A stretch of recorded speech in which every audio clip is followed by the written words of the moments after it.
Selama ini kita percaya bahwa kita bekerja untuk membangun masa depan. Kita percaya bahwa negara mengelola uang kita untuk kesejahteraan bersama. Namun, bagaimana jika saya katakan bahwa seluruh keringat yang Anda teteskan hari ini sebenarnya sedang mengalir ke kantong-kantong yang tidak pernah Anda bayangkan sebelumnya dan tidak pernah diajarkan di semua sekolah di seluruh dunia? Mari kita bicara tentang sebuah dinasti yang telah memonopoli keuangan di semua negara dan telah menciptakan kepalsuan transaksi selama 200 tahun terakhir. Namanya sering dibisikkan dengan rasa takut, Rothschild. Dalam pandangan SDM rendah, nama tersebut mungkin terdengar agak asing. Tapi bagi kalangan elit dunia, nama Rothschild merupakan kingmaker yang menciptakan sebuah peradaban baru dengan mengubah cara transaksi manusia untuk selamanya.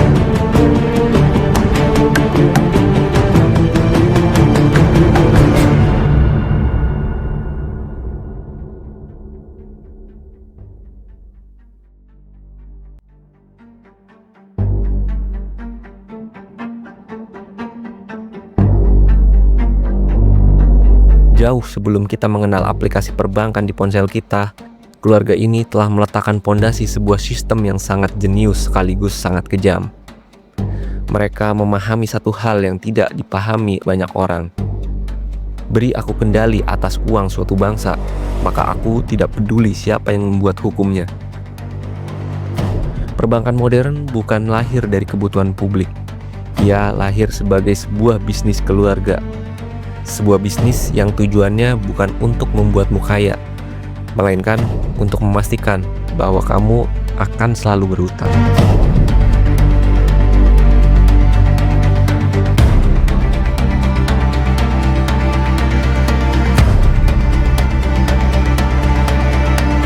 Dulu, uang adalah janji, sebuah janji yang dijamin oleh sesuatu yang nyata. Setiap lembar uang yang beredar seharusnya memiliki cadangan emas yang setara di berangkas. Itulah yang menjaga nilai kerja kerasmu tetap utuh.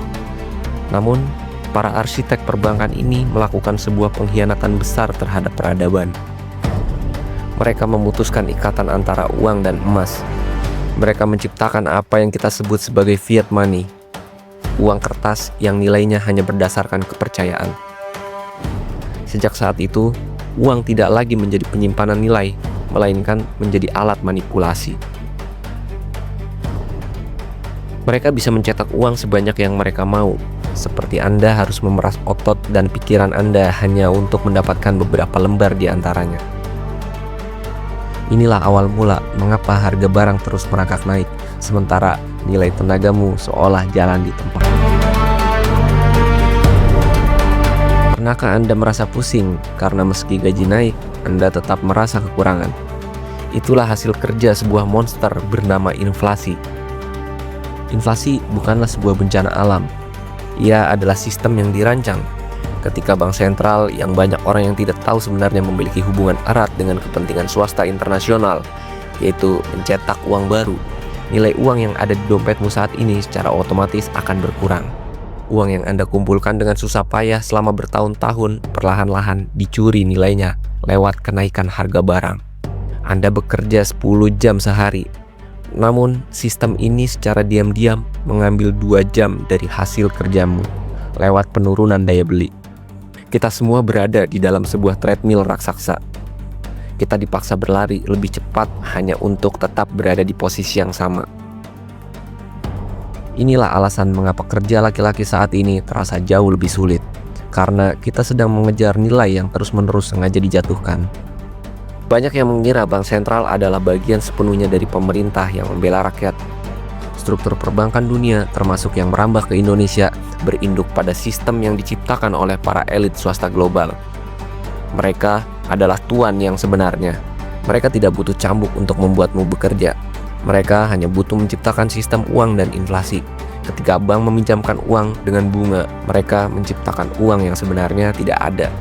Dan untuk membayar bunga itu, masyarakat harus bekerja lebih keras lagi, menciptakan persaingan yang lebih kejam, dan menghalalkan segala cara. Inilah alasan mengapa mencari kerja saat ini terasa seperti memperebutkan remah-remah di lantai. karena kue yang sebenarnya sudah diambil oleh mereka yang memegang kendali atas cetakan uangnya.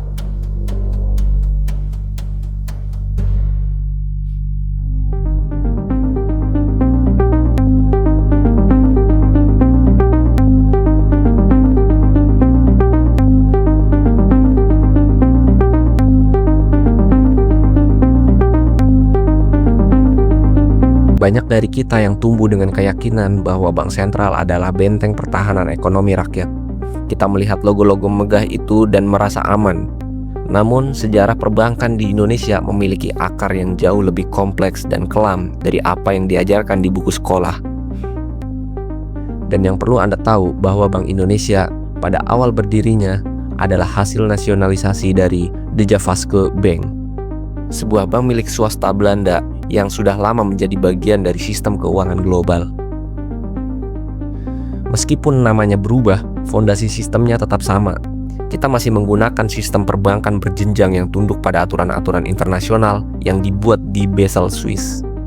Sebuah aturan yang dirancang oleh para elit keuangan global untuk memastikan bahwa setiap aliran uang di dunia tetap berada dalam pengawasan dan kendali mereka. Sistem yang dibangun oleh dinasti perbankan seperti Rothschild tidak mengenal batas negara. Mereka menciptakan sebuah mekanisme di mana sebuah negara tidak bisa berkembang tanpa berhutang. Setiap kali negara membutuhkan dana untuk pembangunan, mereka tidak sekedar mencetak uang. Mereka menerbitkan surat utang. Dan siapa yang membeli surat utang itu? Seringkali adalah lembaga-lembaga keuangan swasta dan internasional yang berafiliasi dengan jaringan perbankan global tersebut. Hasilnya, bangsa ini dan Anda sebagai bagian di dalamnya dipaksa untuk membayar bunga atas uang yang sebenarnya diciptakan dari ketiadaan. Inilah alasan mengapa pajak terus naik dan subsidi terus dicabut. Sebagian besar energi ekonomi kita habis hanya untuk melayani bunga utang kepada sistem perbankan yang induknya berada di tangan swasta internasional. Anda mungkin merasa pusing melihat harga barang yang terus melonjak, sementara mencari pekerjaan terasa seperti mencari jarum di tumpukan jerami. Ini bukan sebuah kebetulan. Ini adalah konsekuensi logis dari uang yang tidak lagi di-backup oleh emas. Dalam sistem perbankan modern, uang baru hanya tercipta lewat utang. Semakin banyak orang berutang, semakin banyak uang yang beredar. Namun, uang-uang baru ini tidak menambah nilai barang yang ada. Mereka hanya memperebutkan barang yang sama. Inilah inflasi, sebuah perampokan sistematis terhadap daya beli Anda.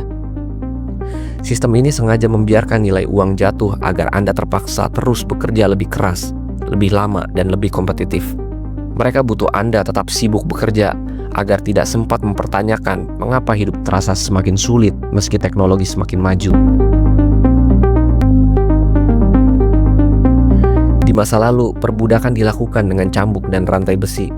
Namun, para elit perbankan menyadari bahwa itu adalah cara yang tidak efisien. Cara paling efektif untuk membuat seseorang bekerja seumur hidup adalah dengan memberikan mereka ilusi kebebasan dan menjerat mereka dengan utang serta inflasi. Anda bekerja puluhan tahun, namun sistem finansial ini terus-menerus menggerus hasil jerih payah Anda lewat depresiasi nilai mata uang. Anda sedang menabung di dalam wadah yang bocor. Inilah jawaban mengapa mencari kerja saat ini menjadi sangat sulit. Karena likuiditas dunia sedang dimainkan oleh mereka yang berada di atas sana. Mereka bisa menciptakan kelangkaan kapanpun yang mereka mau, membuat lapangan kerja yang menyempit, dan membuat harga diri seorang laki-laki dipertaruhkan hanya untuk mendapatkan sisa-sisa dari sistem yang mereka kendalikan. Kita akhirnya menyadari sebuah kenyataan pahit, bahwa pusing yang Anda rasakan, lelah yang Anda pikul, bukanlah sekedar kegagalan pribadi Anda. Anda sedang hidup di dalam sebuah labirin yang arsitekturnya telah dirancang ratusan tahun yang lalu oleh mereka yang memegang kendali atas cetakan uang. Sebuah sistem yang sengaja melepaskan diri dari emas agar mereka bisa mencetak ilusi. Sebuah sistem yang menciptakan inflasi agar Anda tidak pernah benar-benar bisa berhenti berlari. Terima kasih.